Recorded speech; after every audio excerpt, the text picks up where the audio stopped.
మన ఎన్నో సందేహాలకు చక్కటి చక్కెరకేళి లాంటి సమాధానాలను అందిస్తూ మనందరినీ ఒక అవగాహన వైపు మళ్ళిస్తున్నటువంటి డాక్టర్ ఆకేళ్ల విభీషణ శర్మ గారు మన స్టూడియోలో ఉన్నారు. మరి వారితో మాట్లాడి ఎన్నో సందేహాలను తీర్చుకుందాం. నమస్కారం అండి గురుగారు. గురుగారు, గౌరమ్మకి కుడి కన్నులో నీళ్ళు వస్తే ఎడం కన్ను మూసుకుంటుంది అని ఓ మాట అంటుంటారు కదండి. ఇది నా చిన్న సందేహం అండి, ఇలా ఎందుకంటారు? ఇది సరదా అయినటువంటి కథ అండి. మామూలుగా అంటే పిల్లలు తల్లి కంటి పాప కళ్ళు. ఇప్పుడు గౌరీదేవికి ఇద్దరు పిల్లలు ఎవరు? ఒకరు వినాయకుడు, ఇంకోటి కుమారస్వామి. ఇప్పుడు గణాధిపత్యం ఇవ్వాలి అని అనుకున్నట్ట ఎవరు? పరమశివుడు. పోటీ పెట్టట. ఈ భూమండలాల్లో ఉండేటువంటి సకల నదీ తీర్థాల్లో సేవిస్తే కానీ పుణ్యం రాదు. అలా పుణ్యం ఎవరైతే పొందుతారో వాళ్ళకి ఈ గణాధిపత్యాన్ని నేను ఇస్తాను అని చెప్పి సకల తీర్థాలు భూమిలో ఉండేటువంటి సేవించేసి వచ్చేసేయండి, తొందరగా రావాలి అని అన్నట్ట.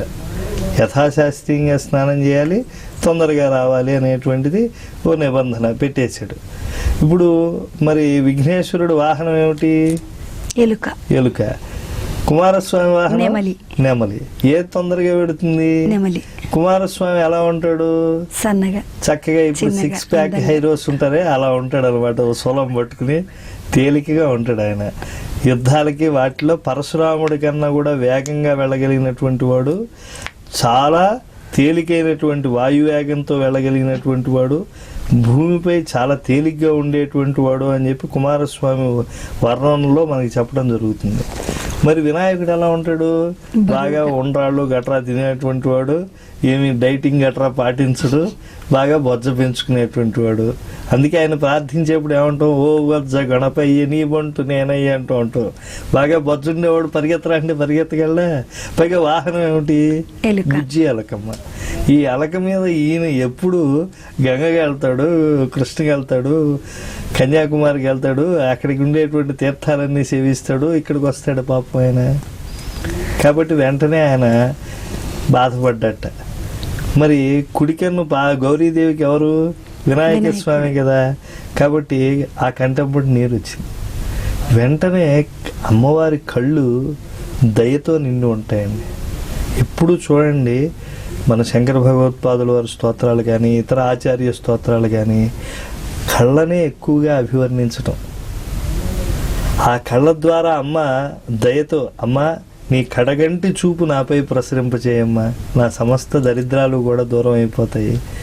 చాతకపక్షి చంద్రుడి కోసం ఎలా ఎదురు చూస్తుందో తల్లి, నేను నీకోసం చాతకపక్షి అనుగ్రహ వర్షానికి ఎలా ఎదురు చూస్తుందో నేను అలా చూస్తూ ఉంటాను. చకోరం వెన్నెల కోసం ఎలా ఎదురు చూస్తుందో నేను నీకు అనుగ్రహ చంద్రికల కోసం అలా చూస్తూ ఉన్నాను అని చెప్పి ఎన్నో స్తోత్రాలు ఉన్నాయి కదా మహాకవుల యొక్క కావ్యాల్లో. కాబట్టి ఆ కుడికంటితో ఆ అమ్మవారు దయను వర్షింపజేసింది వినాయకుడి పైన. ఎడమ కన్నును ఏం చేసింది? అలా మూసింది అనమాట. కుమారస్వామి పట్ల గబగబా వెళ్ళిపోతున్నాడు. అప్పటికే ఆయన 5-6 క్షేత్రాలని ఆయన చక్కగా సేవించేసి ముందుకు సాగిపోతున్నాడు వేగాతి వేగంగా. కాబట్టి వెంటనే విఘ్నేశ్వరుడు కూడా తెలివిగా ఏం చేశాడు? ఈ సృష్టికి శక్తి చైతన్య స్వరూపాలు ఎవరు? పార్వతీ పరమేశ్వరుడు. కాబట్టి బుద్ధిమంతుడై తల్లిదండ్రుల చుట్టూ తిరిగేశాడు. కాబట్టి ఈ విశ్వం అంతా తిరిగేసినటువంటి పుణ్యం ఆయనకు వచ్చేసింది. ఎప్పుడైతే అమ్మవారు అనుగ్రహించేసిందో కుడికంటితో ఆ దయాజలంతో వినాయకుడు శక్తివంతుడైపోయాడు. ఆయన అన్ని నదులలో స్నానం చేసినటువంటి వాడు. ఎక్కడికి వెళ్ళినా కుమారస్వామి ఆశ్చర్యపోతున్నట్ట. తనకన్నా ముందు చిన్న తుర్రుని వెళ్ళిపోతున్నట్ట చిన్న ఎలక మీద అన్నగారు.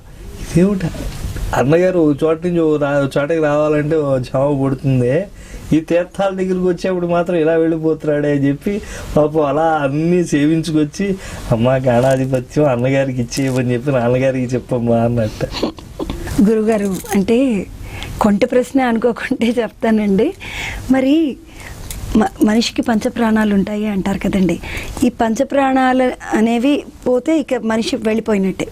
అలా కాకుండా నా 6వ ప్రాణం మా అబ్బాయి, నా 6వ ప్రాణం నా భర్త, లేదా నా భార్య నా 6వ ప్రాణం, అంటూ ఉంటారు. ఈ 6th ప్రాణం అనేది, 6వ ప్రాణం అనేది అసలు నిజంగా ఉంటుందండి?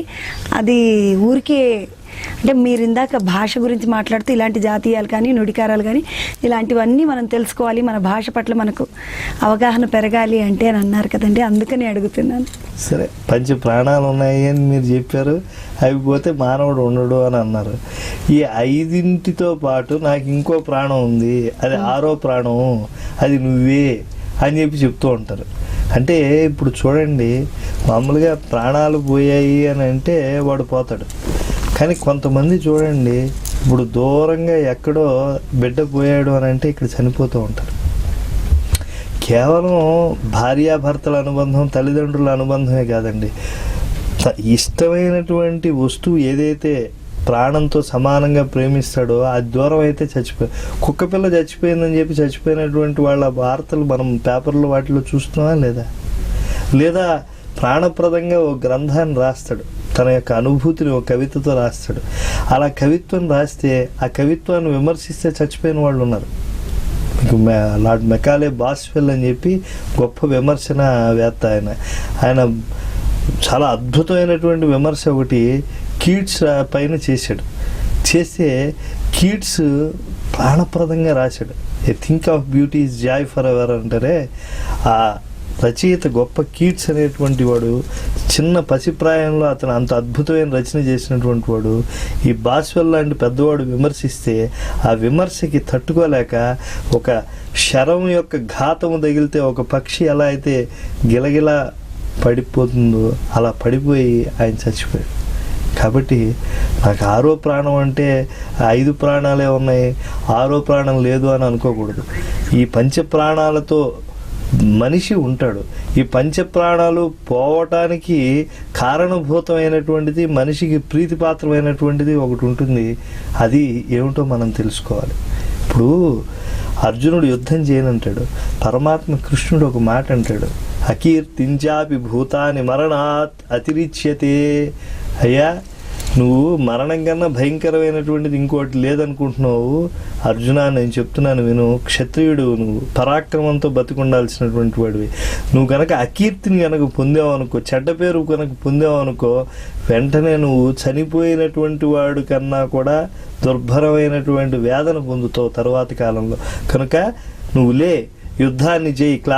క్లైబ్యం మాస్మగమః పార్థ నైతత్వయుపపద్యతే క్షుద్రం హృదయ దౌర్బల్యం త్యక్వా ఉత్తిష్ట పరంతప అని చెప్పి ప్రబోధం చేసి యుద్ధానికే అభిప్రేరితుడిని చేశాడు పరమాత్మ. కాబట్టి ప్రాణప్రదమైనటువంటి అంశాలు ఉంటాయి. ఒకటి దేశభక్తి కావచ్చు, ఒకటి దైవభక్తి కావచ్చు, ఒకటి తనను విశ్వసించినటువంటి వ్యక్తి కావచ్చు, లేదా ఒక సిద్ధాంతం కావచ్చు. కాబట్టి పంచ ప్రాణాలే ఉన్నాయనుకోకూడదు, పంచ ప్రాణాలని తీసేసేటువంటిది ఇంకోటి ఉంటుంది అని కూడా గ్రహించాలి. అది దాన్ని ప్రాణ సమమైనటువంటిదిగా తెలుసుకోవాలి. అది 6వ ప్రాణం అంటాం. చక్కగా చెప్పారు గురుగారు. ఇప్పుడు ఒక చిన్న విరామం తీసుకుందాం. చక్రకేళి కార్యక్రమంలో ఇప్పుడు ఒక చిన్న విరామం.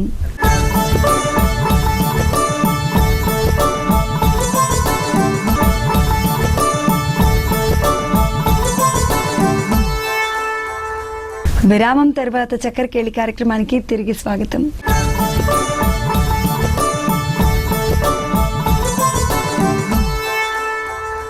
గురువుగారు, చిన్న సందేహం అండి. మనం మామూలుగా అంటే దేవుళ్ళ బొమ్మలు చూస్తూ ఉంటాం, లేదా గుళ్ళల్లో దేవుళ్ళని చూస్తూ ఉంటాం.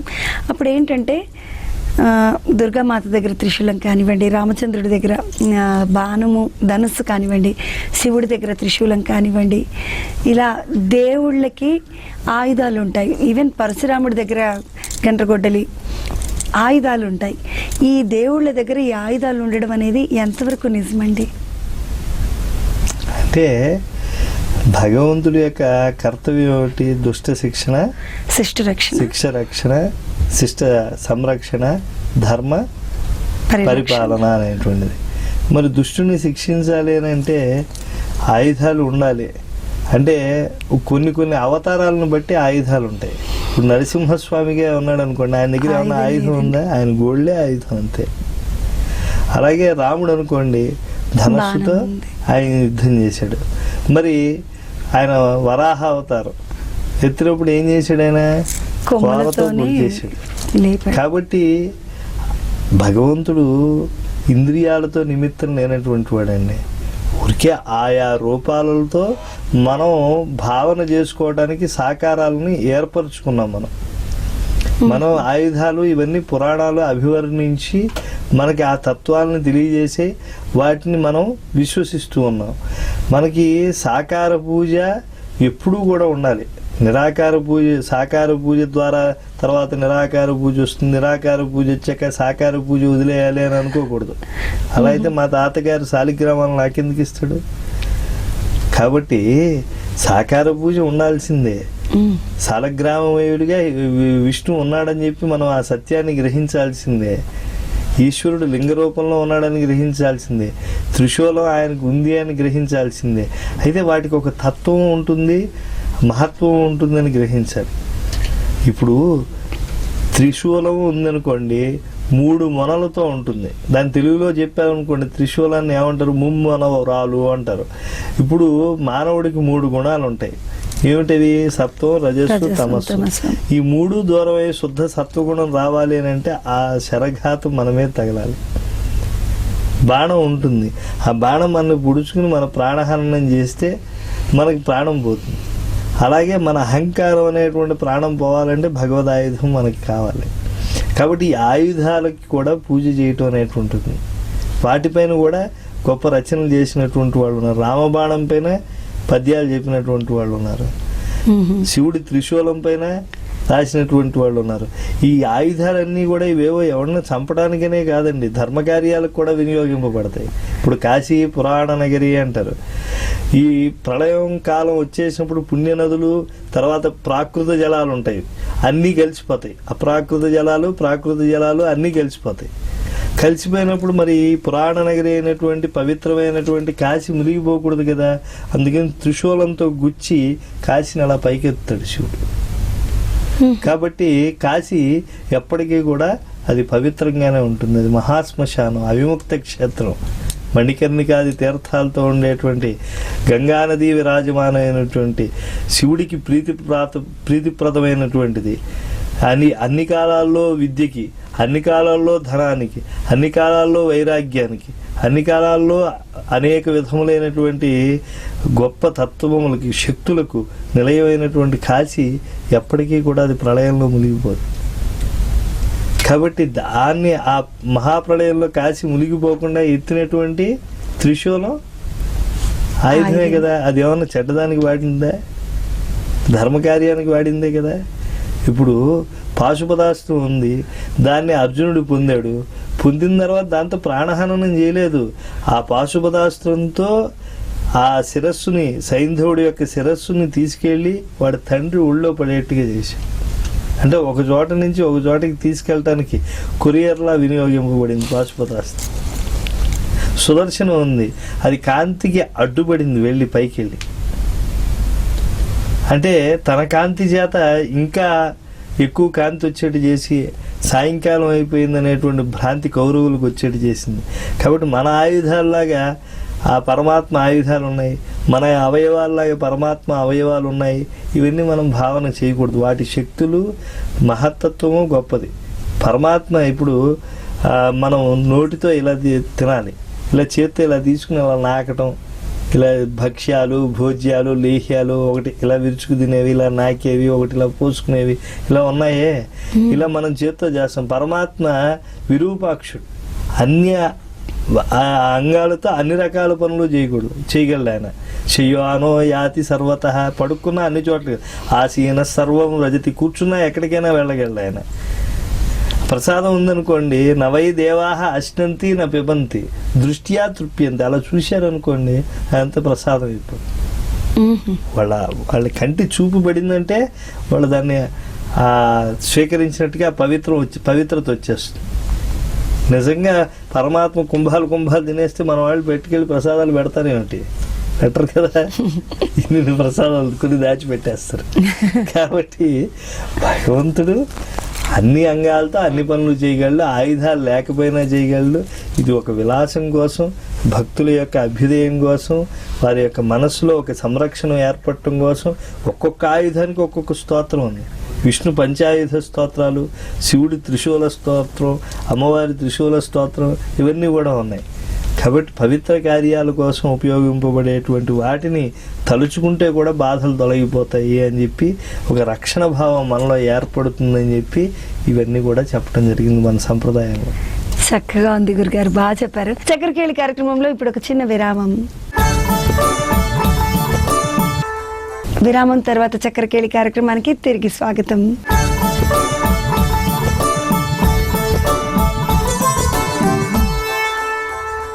మరి ఇంకొక చిన్న విషయం మీరు చెప్తే బాగుంటుంది అన్న ఆలోచనతో అడుగుతున్నాను.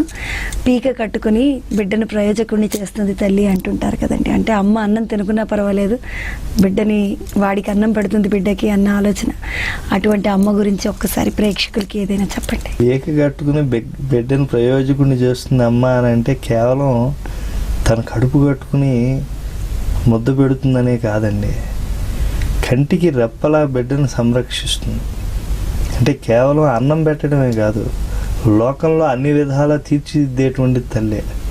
మీకు పీక కట్టుకోవటం అనేటువంటి మాట అన్నారు కాబట్టి ఇంకో అద్భుతమైనటువంటి విషయం కూడా చెప్తాను. అంటే తల్లి ఈ దేశంలో ఎంతటి త్యాగానికైనా పాల్పడుతుంది అని చెప్పి చెప్పడానికి ఈ పవిత్ర భూమిలో మనం భూమిని కూడా మాత అని చెప్పి పోలుస్తున్నాం, మనం భరిస్తుంది కాబట్టి.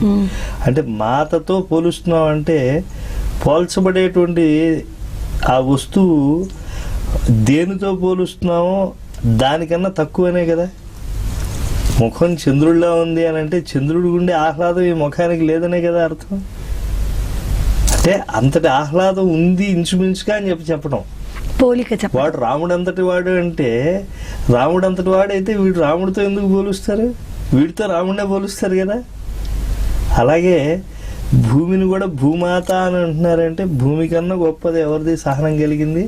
తల్లి. భూమిని దున్నితే ఫలితం ఇస్తుంది.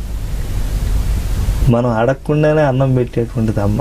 మీకు పీక కట్టుకోవటం అనేటువంటి దానికి ఒక చిన్న ప్రాచీన వృత్తాంతాన్ని గుర్తు చేస్తారు. మీ అందరికీ తెలిసినటువంటిది ఈ అంశం. శ్రీహర్షుడు మహాకవి. శ్రీహర్షుడు తండ్రి శ్రీహీరుడు కూడా అంత శాస్త్రజ్ఞుడు, అంత ధర్మజ్ఞుడు, అంతటి మహాకవి.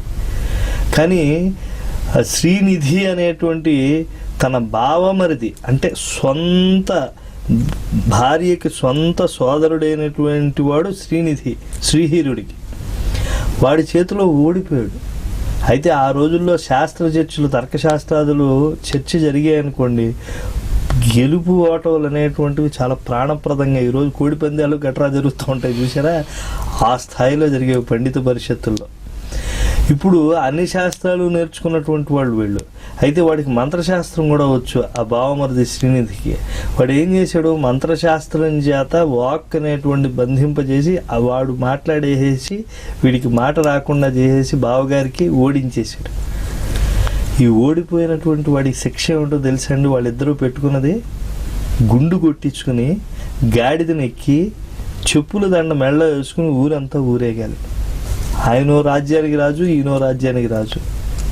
మరి రాజు అయినటువంటి వాడు ఎంతో అహంకారంగా ఉంటాడు. అటువంటి వాడు మెడలో చెప్పుల దండ వేసుకుని గుండు కొట్టుకుని గాడిద మీద ఊరేగిన తర్వాత బతకగలడా?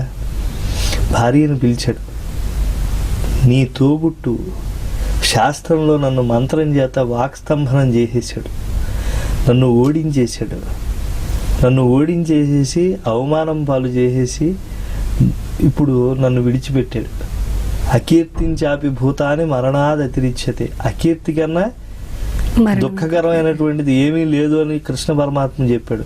నేను బతికి వ్యర్థం, జీవత్యం వల్ల ఇంక నేను ఉండలేను, రాజరికపు బతుకు ఇలా ఉండకూడదు, కాబట్టి నేను ప్రాణత్యాగం చేసేస్తున్నాను యోగ మార్గంలో, నా బిడ్డనన్నా నువ్వు ఉద్ధారకుణ్ణి చెయ్యి అని చెప్పి ప్రాణత్యాగం చేసేసాడు. ఆవిడ మరి సహగమనం చేయాలి అనేటువంటి కోరుకుండేటువంటి అంతటి ప్రేయసి, కానీ వెళ్ళిపోతే బిడ్డ ఏమవుతాడు? భర్త ఒక ఆజ్ఞ ఇచ్చాడు, నాతో రావద్దన్నాడు, బిడ్డను ప్రయోజకుడిగా చేయమని చెప్పాడు. కానీ తన అన్నగారి మీద, భర్తను దూరం చేసినటువంటి అన్నగారి మీద ఆగ్రహం వచ్చింది. తోబుట్టు అయినా సరే అధర్మంలో ఆయన మోసగించాడు. వెంటనే ఏం చేసింది, వీడికి విద్య నేర్పిద్దామని చెప్పి ప్రయత్నించింది. వీడిని కూడా మంత్రశాస్త్రబద్ధుడిని చేసేసాడు. అంటే వీడికి చదువు రాకుండా చేసేసాడు. ఆ శ్రీనిధి అనేటువంటి ఈ బిడ్డకి మేనమామ, తల్లికి సోదరుడు. వెంటనే ఈవిడ ఎన్నో తీర్థాల్లో స్నానం చేయించింది, లాభం లేదు. కాశ్మీర దేశానికి తీసుకెళ్ళింది. అక్కడ శారద చాలా శక్తివంతురాలు ఆవిడ. కాశ్మీర శారద, శృంగేరి శారద, వీళ్ళంతా గొప్పవాళ్ళు. కాశ్మీర శారదా పీఠానికి అధ్యక్షులయ్యారు శంకర భగవత్పాదులు. శంకర పీఠాలన్నీ ఆయన పెట్టినటువంటివి. కాశ్మీర్లో సర్వజ్ఞ పీఠానికి ఆయన స్వయంగా ఆయన ఆధిపత్యాన్ని వహించాడు. అక్కడ కాశ్మీర శంకరాచార్య ఆరాధితుడైనటువంటి వాడు, ఒక మహానుభావుడైనటువంటి వాడు చింతామణి అనేటువంటి మంత్రాన్ని ఈయనకి అనుగ్రహించాడు. చింతామణి సరస్వతి అనేక రకాలుగా ఉంటుంది. నీల సరస్వతి, ఘట సరస్వతి, ఇలాగా. అందులో చింతామణి సరస్వతి అని ఉంటుంది. ఆ సరస్వతి మహాశక్తివంతమైనటువంటి మంత్రశాస్త్ర స్వరూప. ఆ శారదాదేవి ఎవరిని వరిస్తుంది అని అంటే, ఎవరు కింద శవాన్ని పెట్టుకుని గురుముఖత, గొప్ప గురుముఖత ఉపదేశం పొంది ఉంటారో వాళ్ళని అనుగ్రహిస్తుంది. ఆ మంత్రాన్ని అందుకునేటువంటి స్థితి కూడా ఈ బిడ్డకి లేదు. కనుక తల్లికి బోధించాడు ఆ మంత్రశాస్త్రవేత్త. నీ కొడుకు బోధించు అన్నాడు. తల్లి తండ్రి ఏ చెవిలో అయితే గాయత్రి ఉపదేశం అప్పటికే శ్రీహర్షుడి చెవిలో చేశాడో, ఆ చెవిలో ఆ మంత్రోపదేశం తల్లి చేసింది. తన తపస్సంతా ధారపోసింది మంత్రం ద్వారా. చేసి సూర్యాభిముఖంగా తన కింద పడుకుంది. నాయన, రేపు పొద్దున్న సూర్యకిరణాలు పడే వరకు కళ్ళు తెరవకుండా నేను చెప్పినటువంటి ఈ మంత్రం, చింతామణి మంత్రాన్ని అలా నువ్వు పఠిస్తూనే ఉండరా అని చెప్పింది. అలాగే పాపం చెప్పిన మాట వింటున్నాడు మూర్ఖుడైనటువంటి కొడుకు. ఈవిడేం చేసిందంటే తన చీర చెంగుతో వేసేసుకుంది. అంటే ఒక శవం మీద కూర్చుని కదా, తనే శవంగా మారిపోయింది. ఏ తల్లి జన్మనిచ్చిందో తన దేహం నుంచి బిడ్డని, ఆ తల్లి ఆ బిడ్డ అభ్యుదయం కోసం తన ప్రాణాన్నే పణంగా పెట్టేసింది. చీర చెంగుతో అలా ఉరేసుకుని చక్కగా ఒక శవాన్ని సమకూర్చి తురుముఖంగా కొడుకుకి మంత్రోపదేశం చేసినటువంటి వాడి అభ్యుదయం కోసం ఆ ప్రాణాలు విడిచిపెట్టిన తర్వాత ఆవిడ ఊర్ధ్వలోకాల నుంచి ఆశీర్వదిస్తుంది. ఎప్పుడైతే శ్రీహర్షుడు పొద్దున్న వరకు ఆ చింతామణి మంత్రాన్ని చక్కగా అధ్యయనం చేశాడో, తెల్లారేపటికి ఆ సూర్యకాంతులు పడేపటికి జ్ఞానం వచ్చేసింది. సమస్త శాస్త్రాలు అలా వచ్చేసాయి ఆ మంత్ర ప్రభావం చేత. భగవత్ శక్తుల చేత అలా వచ్చేస్తూ ఉంటాయి. మనకి పెరియాళ్ళవార్లు కూడా చూడండి, విష్ణువు అనుగ్రహం చేత గురుముఖం అనధీత్య ప్రాహ వేదానశేషాన్. ఏ గురువు గారి దగ్గర చదువుకోకుండా వేదరాశి, శాస్త్రరాశి అంతా ఆయనకు వచ్చేసి. అందుకే ఆయన పాండ్యరాజు గురువుకు వెళ్ళినప్పుడు కాణాదంబు, ప్రాణాదంబు, వ్యాకరణంబు, అకరణంబు, మీమాంస, హింస అని చెప్పి సమస్త శాస్త్రాలు ఆయన నిరసించేసి విష్ణుడే సర్వోత్కృష్టమైనటువంటి దైవం అని చెప్పి విశిష్టాద్వైత మార్గంలో ఆయన విష్ణువు గొప్పతనాన్ని నిరూపించాడు అని ఆముక్త మాల్యతలో మనకి కృష్ణదేవరాయలు వారు చెప్పారు. అలాగే ఈ శ్రీహర్షుడు కూడా ఆ చింతామణి మంత్ర ప్రభావం చేత సమస్త శాస్త్రాలని ఆయన గ్రహించేశాడు. వెంటనే ఆయన పాండిత్య యుద్ధం ప్రకటించాడు మామగారి పైన. ఎందుకంటే తల్లిదండ్రుల కోరిక అది కదా, మామగారిని ఓడించాడు. ఆయన మంత్రాలు పనికి రాలేదు. ఇందాక మంత్రాలకి చింతకాయలు రాలవంటారే, ఇలాంటి మహామంత్ర ప్రభావం లోపల ఉంటే చింతామణి లాంటివి ఇంకా చిన్న చిన్న మంత్రాలకి ఏమీ రాలవు. కాబట్టి ఆయన మాటల్లో ఉండేటువంటివి ఏవీ రాలేదు. ఈ మంత్ర ప్రభావం చేత గొప్ప శక్తి వచ్చేసేసింది. ఆయన ఓడించేశాడు. ఓడిపోయిన ఆయన కూడా గాడిద మీద తిరిగాడు, చెప్పుల దండ మెళ్ళో వేసుకున్నాడు, గుండు కొట్టించుకున్నాడు. అయితే ఆయన తెలివైనవాడు. వెంటనే ఇంతటి వాడు నా కూతురుంది, దానికి అల్లుడైపోతే కింద పడ్డా పై చేయే కదా అని ఈ మేనల్లుడిని అల్లుడిగా చేసేసుకున్నట్టు. అయితే లోపల కోరిక ఉందట వీడికి. కాస్త నైషధం రాశాడు శ్రీహర్షుడు. నైషధం విద్వదౌషధం అంటారు. ఒక్కొక్క శ్లోకానికి 7-8 అర్థాలు కూడా వచ్చేస్తాయి. అంత శక్తివంతంగా రాస్తే వీడికి కొంచెం బుద్ధి తగ్గించాలి. బుద్ధి తగ్గాలంటే ఏమిటి, మామూలుగా ఈ ఉద్దిపప్పు బాగా తింటే బుద్ధి తగ్గుతుంది. ఈ వడలు బాగా తింటే, నేతి వడలు బాగా తింటూ ఉంటే బుద్ధి తగ్గుతుంది. అందులో దొండ ఎక్కువ తినరు, బుద్ధి నాశనం. దొండపాదు కింద కూర్చోబెట్టి ఒళ్ళంతా నూనె రాసి వీడికి ఈ యొక్క గారెలు తినిపిస్తున్నట్టే. అయినా కూడా చింతామణి మంత్ర ప్రభావం చేత తగ్గుతుందా? ఏం చేస్తున్నారా నాయన అన్నట్ట. అశేష శేముషి మూష మాష మశ్నామి మాతులా అన్నట్ట. అశేషమైనటువంటి శేముషి అంటే బుద్ధి వైభవాన్ని తినేసేటువంటి మాషాలని అశ్నామి బాగా మేసేస్తున్నాను అంటే నువ్వు బాగా తింటే సంతోషిస్తావు కదా, వాటిని వేసేస్తున్నాడు మాతులా అన్నట్ట. ఒరే నాయన వీడి శబ్దశక్తి ఏమీ తగ్గట్లేదు, అనవసరంగా ప్రయత్నాలు వమ్ముబోతున్నాయని చెప్పి శ్రీహరుడికి బాగా బుద్ధి వచ్చిందట. అంటే ఈ ఉత్తర కథ అంతా కూడా ఏదో బాగానే ఉంది, కానీ ఇంతటి పాండిత్యం ఈయనకి రావటానికి మూలం ఏమిటి? ఏ మంత్రం? చింతామణి మంత్రం. ఆ చింతామణి మంత్రం రావటానికి ఏ తల్లి యొక్క త్యాగం ఉంది? కాబట్టి ఆ మాతృమూర్తి యొక్క త్యాగం ఎంతటిదో తెలియజెప్పేటువంటి సామెత ఏమిటి?